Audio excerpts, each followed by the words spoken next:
praise God. Palakpakan po muli natin ang ating Panginoong Diyos na buhay. So yun po, isang mapagpalang gabi po sa bawat isa. At syempre po sa atin pong mga pastor, Pastora Wen. Good evening po, Pastora Babes and Pastor Archie. Magandang gabi po. At syempre po sa inyong mga kapatid at sa mga kapatid pa sa atin pong online. Hello at mapagpalang gabi po sa ating lahat. So yun po, tunay na ang Diyos po ay mabuti. Amen? Amen. So sa bawat araw, lagi po tayong may natatanggap na pagpapala mula sa ating nag-iisang Diyos. So sa sandaling ito po, tayo po ay makinig ng mga testimony ng ating pong mga kapatid. Pero bago po ang lahat, sino po ba yung magbo-volunteer? Siyempre, dito na lang po sa mga nakasulat dito. So sige po, tawagin po natin ang sa atin pong mga kabataan. Yan, unahin ko na po si Sister Win Shalana.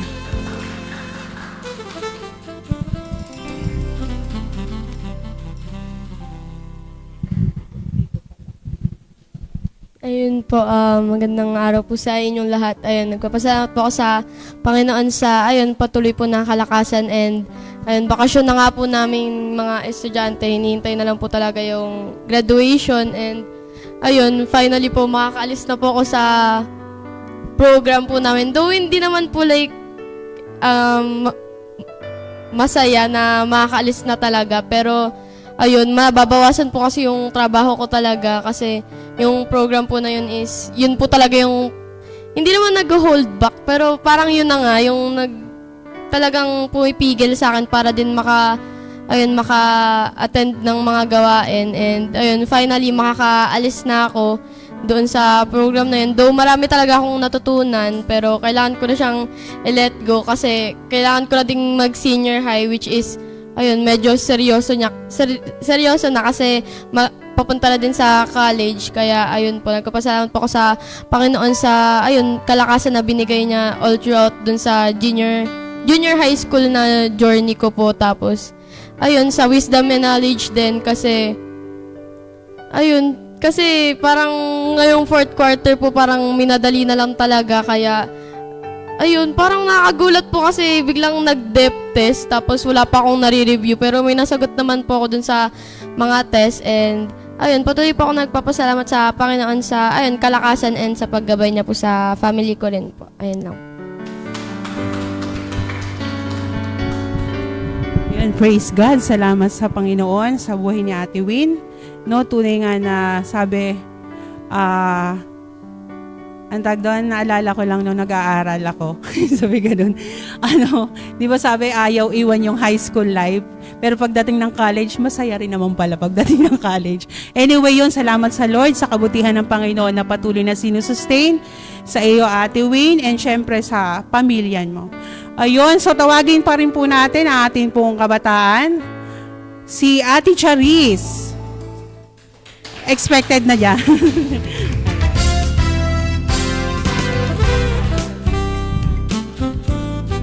Ayun po, good. Magandang gabi po sa inyong lahat. Ayun, thankful po ako sa Lord sa yun nga po nalalapit na graduation po. Yun, nagpapasalamat po ako sa Panginoon kasi po si Papa po kasi reklamador po kasi talaga si Papa kahit nga po pag nandito po siya sa church, lagi niya sinasabi na uwi na tayo, ganun. Siguro dahil po introvert po talaga si Papa, parang hindi po siya nakikipaghalubilo po. And then yun po, nung tinanong po namin siya kung gusto niya po siya yung umakyat, ganun, pumayag naman po siya. And yun po, thankful po ako kay Lord na hindi po kami nagpahirapang pilitin si Papa, ganun. And yun po, isa rin po sa pinagpasalamat ko nung worship night din po. Grabe po yung naranasan ko po nung alam niyo po yung parang dumating ka po sa point na sobrang lamig mo na, ganun. And then, parang naranasan mo yung worship night. Doon ko lang po ulit naitaas yung kamay ko. And then, alam niyo po yung parang pakiramdam na malaya po, ganon. Ayun po, sobrang thankful po ako kay Lord kasi bukod sa parang, di ba po kapag may nadadala kang, kaluluwa, ganon, parang mahihiya ka sa kanila na itaas yung kamay, baka i-judge ka nila, ganon. Alam niyo po yung, yung pakiramdam ko na, kailangan, ay hindi naman po sa kailangan, parang, ipinakita ko po sa kanila kung paano po mag-worship yung Kristiyano. And then, yun nga po, nakisabay po yung kaibigan ko na pumunta sa unahan, and then pagdating po sa kanila, kinuwento niya kung ano po yung parang gaano po siya kasaya na naranasan niyo po yun. Alam niyo po yung parang nagko-concert po kayo pero si Lord po yung itinataas. Ganun po yung ano. Tas, and then, yung isa pong lalaki naman po na kasama ko, which is yung ano po, yung lalaking yun po is hindi po talaga siya naniniwala sa Diyos kahit ano po, wala po siyang relihiyon. Then parang kapag sumasama po siya sa mga Christian is tinatawanan niya ganon. And then nung tinanong ko po siya kung anong pakiramdam niya, sabi niya parang naging in denial po siya, parang maniniwala ba siya or hindi. Ayun, di po ko nagsasawang alam po yun yung parang pag-asa na hipuin po silang dalawa. Habang naglalakad nga po kami, sinasabihan ko po siya na marirealize mo rin soon kung gaano kasaya maging isang Kristiyano. Tapos tinatapik ko po yung likod niya, sabi ko, sana hipuin ka talaga yung puso mo, walang matigas na puso pala kay Lord.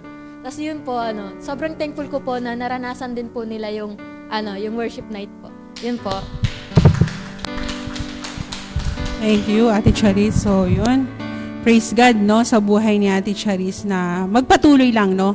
Huwag magsawa na mag-invite at patuloy na ipakilala ang ating Panginoon kahit sa nino pa. And of course, there is a time for everything para sa Father mo. So, yun. So, isa ko po pong tatawagin.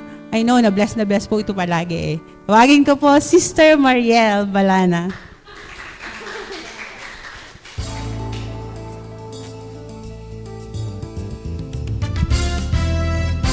Magandang gabi po sa ating lahat. Nagpapasalamat po ako kay Lord at muli ay naka-attend po ako ngayon kahit na late na, nakahabol pa rin po. At pinupuri ko po at pinasasalamatan si Lord sa kanyang kabutihan. Dahil po kahapon, talaga pong yung dibdib ko ay talagang kabog na kabog dahil na-injured po si Gab sa school. Nag-sport fest po kasi nila. Tapos, kagigising ko lang, tinawagan ako ng teacher. Nasunduin ko na nga daw po pakisundo na po si Stellar. Sabi ko, hindi pa nga po siya sa akin nagmi-miss call kasi ang usapan namin, imi-miss call niya ako pag susunduin na. Ay niya, gusto niya na pong umuwi. Sabi ko, bakit po? Tapos na po ba yung event? Na-injured po siya. Di sa bahay pa lang nangangatog na yung tuhod ko. Hindi na ako, imbis na babangon ako, hindi ako bumabangon. Kasi kinakalma ko pa yung sarili ko. Tapos sabi ko, kasi sabi ko, na-injured. Ano po, dadalhin ko po siya sa ospital? Sabi niya, ay hindi naman po. Kinakalma ko muna yung sarili ko bago ako nagpunta ng school. Then pagdating ko po sa school, nakita ko yung apo ko. Talagang, hindi ko po alam yung mararamdaman ko kasi syempre ako yung nagpalaki sa kanya.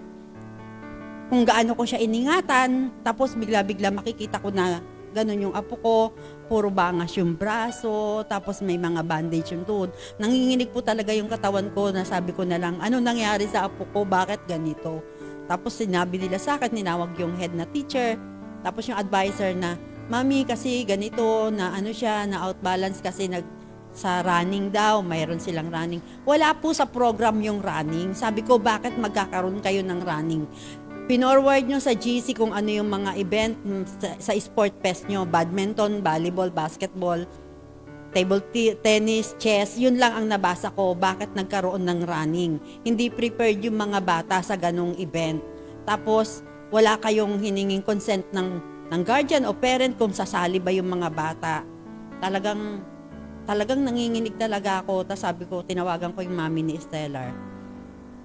Tapos yun, kinausap niya yung mga teacher. Pero pinagpapasalamat ko kay Lord kasi hindi nagkaroon ng damage yung kanyang muka. Tapos wala siyang fracture. Puro gas-gas lang. Kaya lang, sabi ko nga sa kanila, ako nagmumotor ako, na-aksidente ako. Hindi ako nakaranas ng ganung bangas. Kasi ako, ilang beses lang umilalim sa kotse, yung sa bus, yung motor ko, umilalim na sa kotse. Pero ako, hindi ako nagkaroon ng mga gas-gas. Nagkakaroon ako ng pasa pero hindi ako nagkakagasgas. Pero yung apo ko kahapon nung nakita ko talaga, daig pa niya yung sumemplang sa motor. Talagang slide talaga siya, tas semento pa yung, tapos ginawa pa sa labas pa ng school. Kaya yun yung malaking questionable ko sa school, bakit kayo nasa labas ng school? Ay ko hindi nyo man lang iniisip yung mga bata. may nurse naman daw silang kasama. Pero thankful pa rin kay God kasi talagang iningatan niya pa rin. At pinagpapasalamat ko pa rin kasi si JM, yung bata rin na nag-a-attend sa amin ng yung sinasama din namin dito, na aksidente rin kanina sa bike naman, sa loob din ng school. Na-dislocate naman yung kanyang kamay. Pero sabi ko, napakabuti pa rin ni Lord kasi nandoon pa rin yung pag-iingat at hindi nagkakaroon ng puro minor lang yung ng mga bata. Makaka-attend pa rin sila bukas. Kaya sabi ko, talagang napakabuti ni Lord kasi talagang iniingatan niya yung kanyang mga anak na kahit na ganun yung nangyayari, talagang andun pa rin yung nasasalo pa rin sila. Hindi sila na didisgrasya ng malala. Kaya napakabuti ni Lord at talagang yung provision sa pangangailangan sa pang-araw-araw ay kanyang tinutugunan.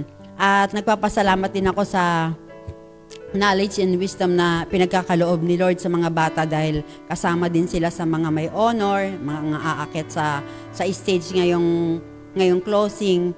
Kaya sabi ko, napakabuti ni Lord dahil talagang yung hirap mo ng buong isang taon kung paano ka magpaaral sa kanila. Talagang masusuklian din naman na gagaang yung pakiramdam mo kasi hindi nila binabaliwala yung pagod mo na kung paano ka magpaaral. Talagang nagpupursige rin yung mga bata. Both kung mga apo ko sa panganay, tsaka dito yun, apo ko sa bunso, talagang thankful ako kay Lord kasi binigyan niya ng knowledge and wisdom talaga. Kaya napakabuti ni Lord. Amen, praise God, no? Talagang yung pag-iingat, no, Ate Mariel, no, lalo sa apo mo. Yun talagang alam natin na nasa eskwelahan, pero yung puso mo na ganun mangyayari, magugulat. Pero in the end, talagang ang grasya ng Panginoon ay talagang sobra-sobra. So yun po, it's giving time po at sa oras pong ito, tatawagin ko po si Kuya Arnie para po sa exhortation.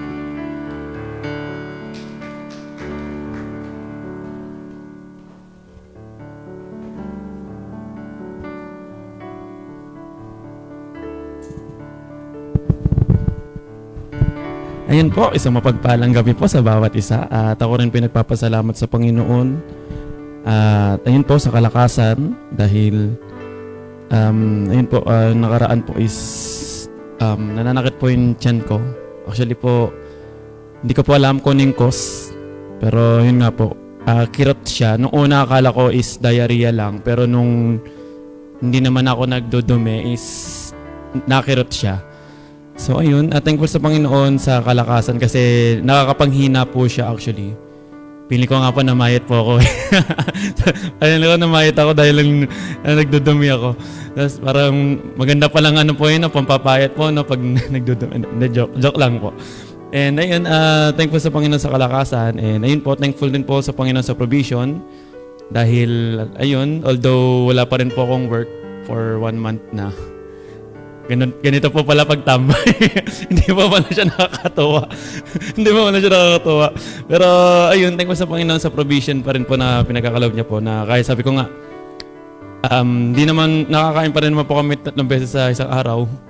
May tinitirahan pa rin naman. Nakakapagbayad pa rin po ng mga kailangang bayaran.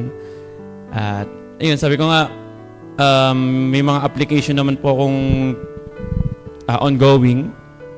Sabi ko, prayer talaga kasi sabi ko nga po, nung nag-a-apply ako, walang tumatanggap sa akin dito sa Cavite. So, mukhang Manila, mukhang Manila boy po talaga ako. Kaya sabi ko, prayer pa rin. Kung anong will ng Panginoon, basta ang mahalaga po sa akin, hindi po talaga totally mawawala yung paglilingkod ko po sa Kanya. Kaya sa Diyos po ang papurit pa sa salamat. At tayo po idadako na po sa ating pagbibigay. Hayaan nyo po, basahin ko po sa 2 Corinto chapter 9 verse 7. Ang sabi po dito, ang bawat isa ay dapat magbigay ayon sa sariling pasya, maluwag sa loob at hindi napipilitan lamang. Sapagkat iniibig ng Diyos ang kusang nagbibigay ng may kagalakan. At sa atin po bilang mga anak ng Diyos, mahalaga po na beforehand, every time na tayo ay nasa gawain, meron po talaga tayong desire na magbigay sa ating Panginoon. Whether meron tayo or wala, marami or kakaunti, Ang mahalaga po kasi sa Panginoon yung puso natin sa ating pagbibigay. Sabi nga po dun sa dulo, iniibig ng Diyos ang kusang nagbibigay. Hindi lang po natatapos sa kusang nagbibigay eh. Meron daw po dapat kagalakan sa ating pagbibigay.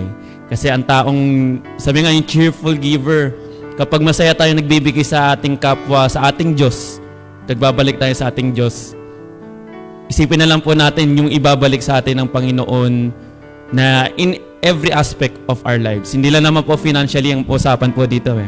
Pwedeng sa ating paglilingkod, sa ating personal, sa ating health.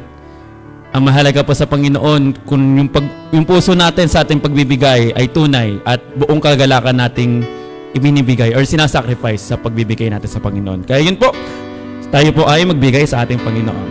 Hallelujah! Sa gawain ng Diyos ko na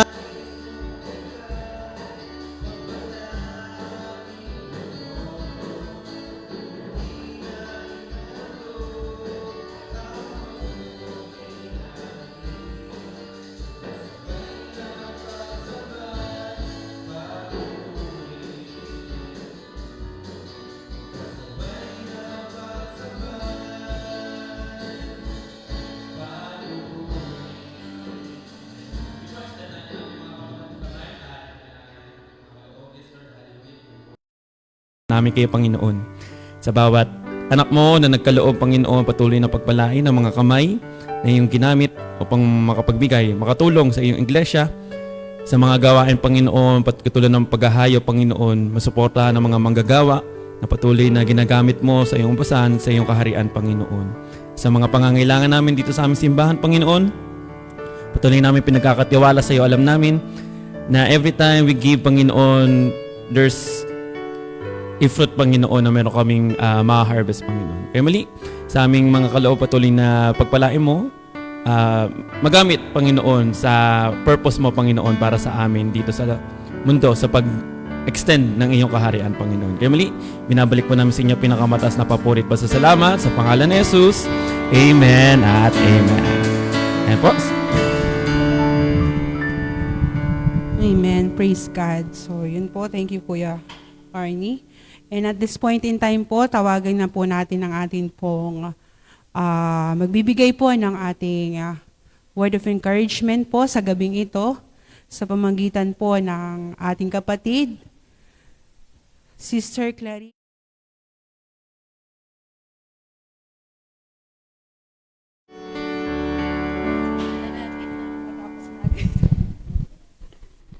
Ayan po, ako po ay bumabati ng isang magandang gabi sa ating lahat. Ganon din po sa naka-online at sa mga nandito po ngayon sa ating bahay-sambahan. So tayo po ay nasa pangalawang midweek na sa buwan ng Abril. Ako po ay nagpapasalamat sa aking t-shirt. Di ba, Nati Daisy? Muntik pa tayo magterno. Na galing po kay Pastora Saibel dahil nung nag-attend po kami ng Vacation Bible School Seminar nung Sabado ay birthday niya daw. So siya yung namigay ng t-shirt. Salamat po. And nagpapasalamat din po ako sa Panginoon dahil si Syra po ay tapos na ang kanyang school year sa grade 3. May recognition na po siya bukas. Praise God, meron po siyang award. Yes. And si ate naman po, since TRISEM siya, matatapos pa po siya ng July. Sabi ko talaga, Lord, pag alam niyo po yung nagsisimula yung school year, Lord, ikaw magpapaaral sa anak ko ha. And he never fails naman po talaga. Napagtatapos nga naman. So, ayan. Antayin natin ang ating PowerPoint. Pero dito meron na. Okay, sige po.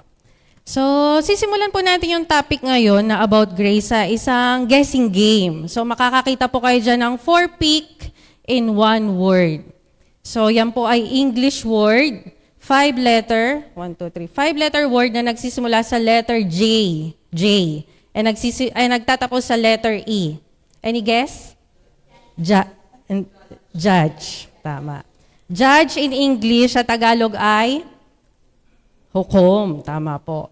And alam niyo po ba mga kapatid, para pala ikaw ay maging isang judge dito sa Pilipinas, ang basic requirements po ay, syempre, must be natural-born citizen, at least 40 years old, at least 15 years of experience as a judge or in law practice, demonstrating proven competence, integrity, probity or honesty, and independence.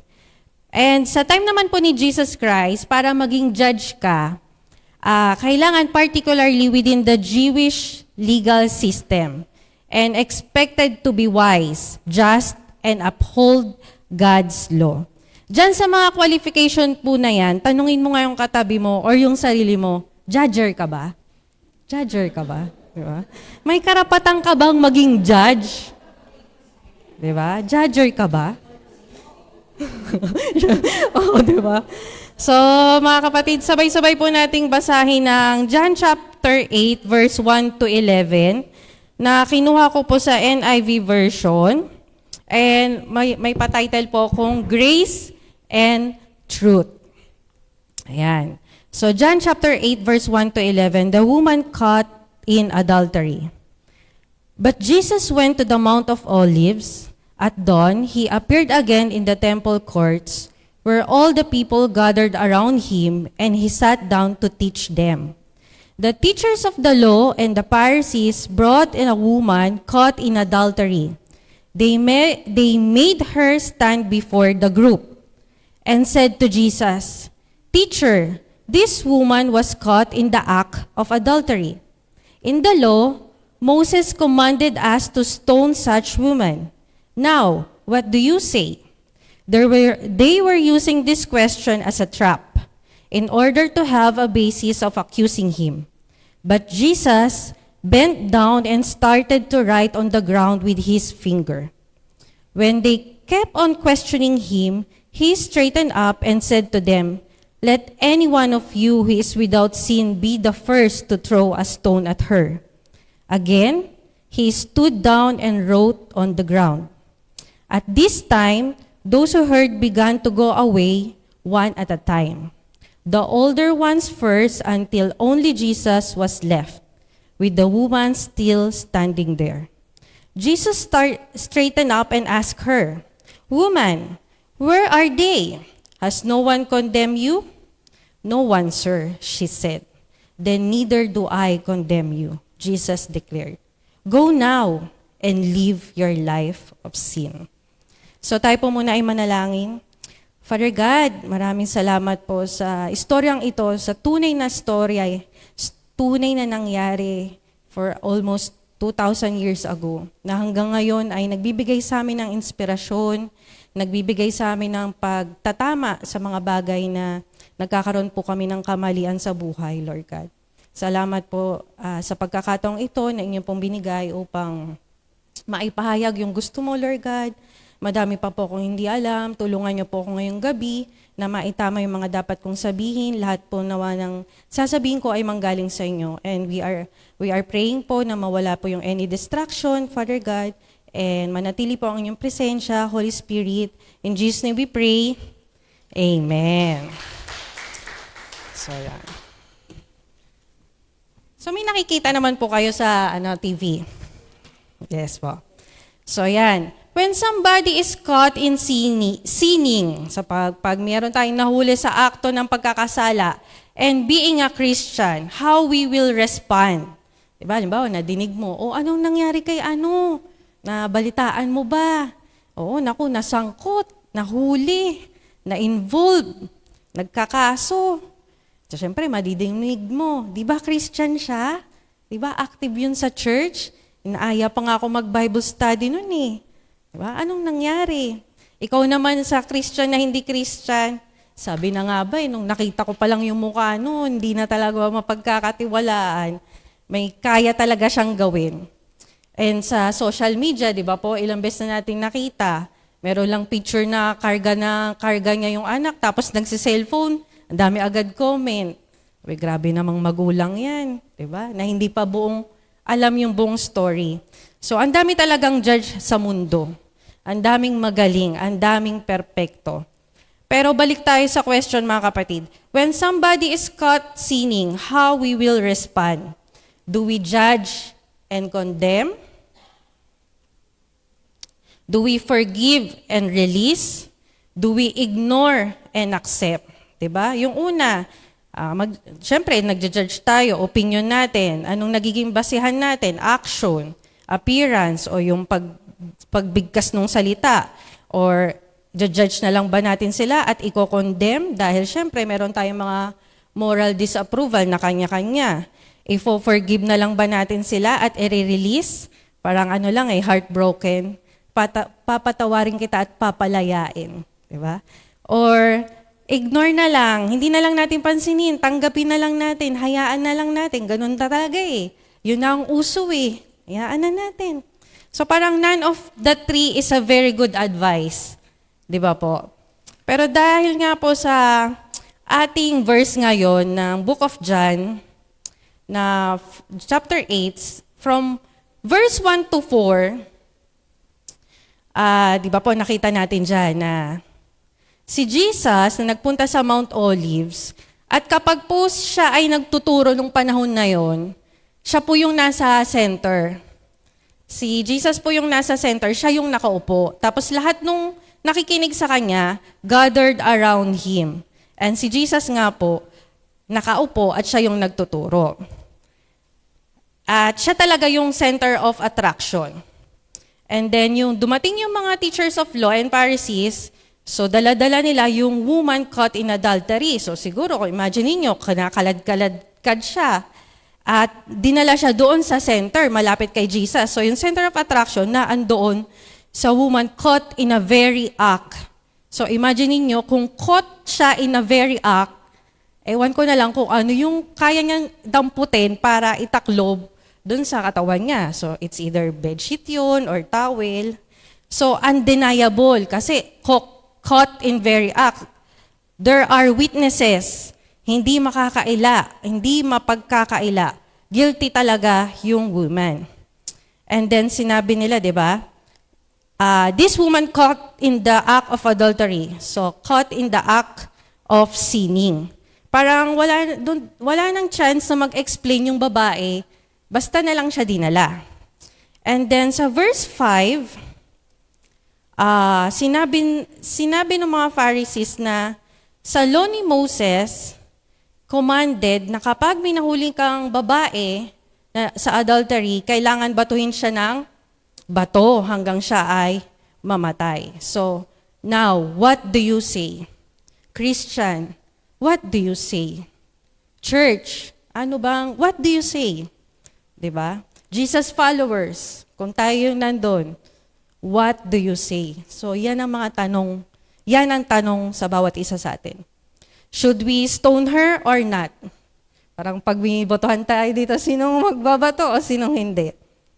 We are not good judges. Tama po, di ba? Ako din po, wala akong karapatang mag-judge. Bakit? Kasi unang-una, bilang tao, bias tayo eh. Bias tayo kapag nagja-judge. May kinikilingan, pwedeng physical. So pag maganda yung babaeng na caught in adultery, ay baka napagsamantalahan yan. Kasi maganda eh. Meron ba namang, papatol ba naman yan sa ano? Kapag hindi kagandahan, sige, batuhin na yan. Diba? Ganyan na nga. Tapos, diba? Tumitingin tayo sa physical. And what else? Bias tayo kapag kilala natin. Ay, hindi kilala ko yan. Hindi nga yan magagawa. Pwede naman, kilala ko yan. Ganyan talaga yung gawain yan. And what else pa? Bakit hindi tayo pwede maging judge? Kasi, pwede tayo makuha sa pakiusapan. May condition, di ba? Kung paano tayo magka-verdict. Pwedeng pakiusapan na may kapalit or pwedeng maglagay under the table. And ano pa, bakit hindi pwede maging judge? Kasi syempre, hahanapin natin ng damay. Nasaan yung lalaki? Bakit yung babae lang yung kailangan nating stone? Nasaan yung lalaki? It is easier for us to judge others than to judge ourselves. And then pagdating po sa verse 6, di ba? They were using this question as a trap in order to have basis for accusing Jesus. Obviously, the teachers of law and Pharisees want to test Jesus Christ. Siyempre, pwedeng set up yung scene. Diba, na si Jesus nagtuturo, mag-set up tayo ng scene para ma-accuse siya. And Jesus cut Jesus cut in the middle of two laws. Dalawang batas. Una, yung law of Moses. 'Di ba? Sa law of Moses, kapag minahuli kang woman adultery, stone mo siya to death. So sa ngayong panahon kaya, kung ganyan pa din, makikita mo, anong kinamatay niyan? Stone to death. Uy, grabe yun. So alam mo na yung kasalanan niya. Pag tinanong ka naman, anong trabaho mo? Taga-stone to death ako. Siguro naubos na yung bato dito sa Pilipinas. And then, so yun yung unang law. Pangalawa naman, yung Mount of Olives po, makikita niyo po siya sa Jerusalem. And ang Israelites, hindi sila allowed na mag-punish or mag-execute. Dapat Romans lang. Kaya nga si Jesus Christ, dinala pa siya kay Pontius Pilate. Kaya si Pontius Pilate yung naghatol sa kanya. So ang witty talaga ng mga teachers of the law and Pharisees. Kasi if Jesus Christ stoned the woman, he violates the Roman law. And if Jesus Christ not stoned the woman, he violates the Moses law. 'Di ba? Ang utak. Kung ano yung pagdidesisyon ni Jesus, pwede nilang i-accuse talaga. So it's a trap talaga. So doon pa rin tayo sa verse 6, they were using this question as a trap in order to have a basis for accusing him. Ngayon, makikita natin kung how Jesus handle, how Jesus respond. Diba? How Jesus react his basher. So dapat pala ganito tayo pag may nagbabash sa atin. Jesus bent down. So, yung bent down, di ko na-demonstrate kasi di ako makikita sa camera. Sayang ang moment. And started to write on the ground. So, hindi ko na po alam kung ano yung sinulat ni Jesus sa lupa kasi hindi naman po talaga siya sinabi sa Bible, di ba, Pastor Babes? So, hindi natin alam kung nag-drawing or ano. Pero sana po makita natin mga kapatid yung gestures na ginawa ni Jesus. So, ano po yung una niyang ginawa? Nag-bent down po siya. Kumbaga, nag-level po siya doon sa babae na nahuli na nag-act of adultery, which is alam naman po natin na makasalanan. So, kung makikita nyo at nanamnamin nyo yung story na isang Diyos, isang dakila na bumaba sa level mo para abutin ka. Yun lang. So, alam naman natin kung iba't iba, unique yung mga pinagdaanan natin. Ako, aminado ako, kinuha talaga ako ng Panginoon sa putikan. Sa pinakapangit or pinakamakasalanang oras ng aking buhay. Kung saan, kagaya nung ginawa niya dito, na nag-bent down talaga siya para abutin tayong lahat, di ba po? So, may kanya-kanya kayong story about that. And that's grace. Na kuhanin ka ng Panginoon sa ganong klaseng sitwasyon. And yung gesture, yung pangalawang gesture niya po na write on the ground with his finger. So, it's a pointing finger. Kasi ang hirap naman magsulat sa sun nang hindi ito yung gagamitin mo. And sa pamamagitan noon, yung pointing finger is binalik ng Panginoon doon sa mga nag-accuse, doon sa babaeng nahuli in the act of adultery. Dahil sinabi niya, let any one of you, he is without sin, be the first to throw a stone at her. So yung pointing finger na pinunta nila doon sa babae, napunta sa kanila. Diba? Napakatalino ni Jesus Christ. Nakaka-amaze. And again, he stood down on the ground. So pangalawang beses na bumaba uli siya sa lupa. So kung iisipin mo, di ba, kung ikaw na nandun sa putikan na hindi ka niya nakuha sa unang pagbaba niya, inulit niya pa. So nasa iyo na lang yung desisyon kung sasama ka sa Panginoon sa pagkuha niya sa iyo o hindi. Pero naniniwala kasi ako na pag nagdesisyon ka na hindi ka sumama sa Panginoon, desisyon na yun eh. Di ba? Nakapag-decide ka na manatili doon sa putikan na yun. And sa verse 9, at this moment, who heard began to go away one at a time, from older ones first until only Jesus was left.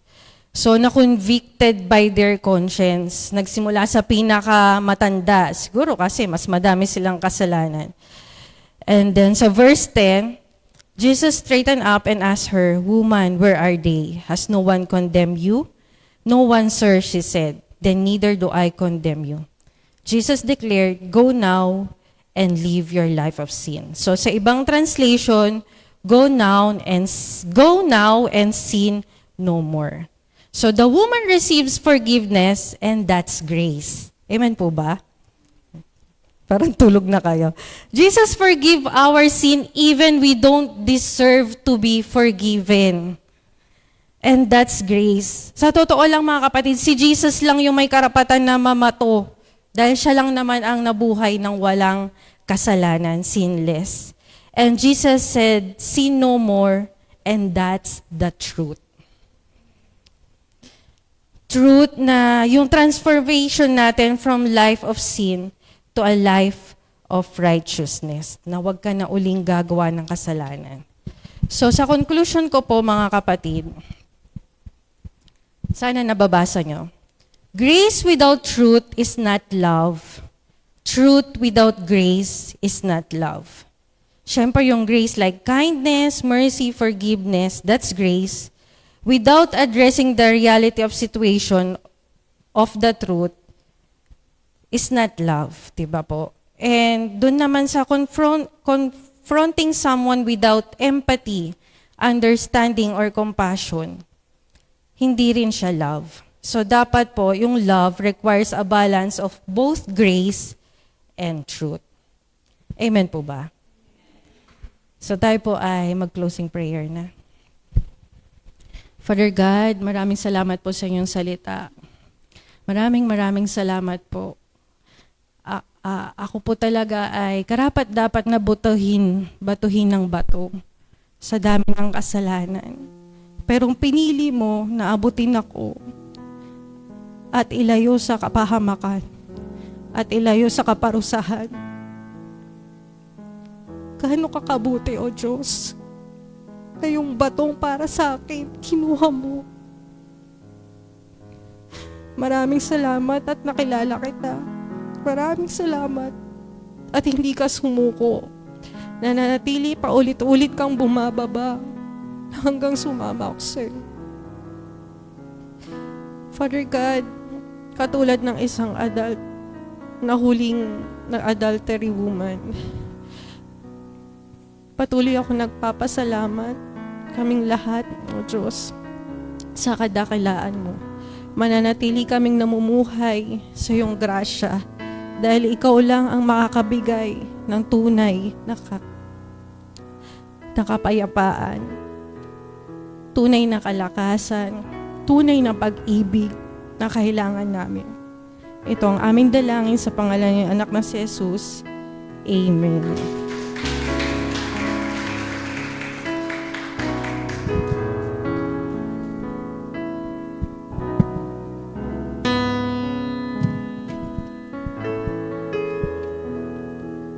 Yan, praise God. Salamat po, Sister Clarice, sa brief and talaga napaka-meaningful na salita, word of encouragement for tonight, na tunay na ang Diyos, yung grasya niya talaga is sufficient enough na ino-offer sa atin. Yung forgiveness na binibigay ng Panginoon sa atin, kaano man tayo kamakasalanan. Pero ang Lord talagang abot kamay niya tayong inabot. At salamat sa Panginoon na tunay na yung nagkaroon tayo ng relasyon sa Kanya. So yun po, may kaunting announcement po. So muli, salamat Panginoon sa Panginoon, Sister Clarice, sa buhay niyo. Yun, so announcement po, AGR po para po bukas. Dito po yan sa church. So alam na po ng mga participants din, no? Mga na-invite po tayo, mga kapatid. So 8:30 a.m. po, magkita-kita po tayo dito bukas. At bukas din po yung ating Propound Prayer and Praises. Tayo po yung naka-assign, Tanza. So, tomorrow din po yun, 8 p.m. And also on Saturday po, prayer and fasting at 9 a.m. po. So, patuloy po natin na yung commitment po para po sa ating Panginoon. Ibigay po natin. So, yun. So, tayo po ay muling tumayo at pumalakpak sa ating nag-iisang Panginoon. Praise God. Hallelujah, Jesus. Hallelujah. Panginoon Diyos, muli nagpapasalamat po kami, Panginoon, sa gabing ito, sa amin pong salita, sa iyo pong salita na amin pong napakinggan. Patuloy na kami po ay na-remind. Muli, Panginoon, ay pinaigting nyo, Panginoon, kung paano kami, yung simula, na kung paano nyo kami inabot, Panginoon. Salamat po sa grasya mo at sa kabutihan mo na tunay na hindi nagmamaliw sa amin po, sa mga buhay namin, even sa lahat po ng pamilya namin. Muli, Lord, nais ka po namin, Panginoon, purihin at dakilain, Panginoon, sa oras na ito. At patuloy na itas po natin ang ating mga kamay. Ang biyaya ng Panginoong Hesukristo at ang pag-ibig ng Diyos at ang pakikipisa ng Espiritu Santo ay sumaati nawang lahat. Amen. Amen. Praise God. Hallelujah. Good night po. God bless po.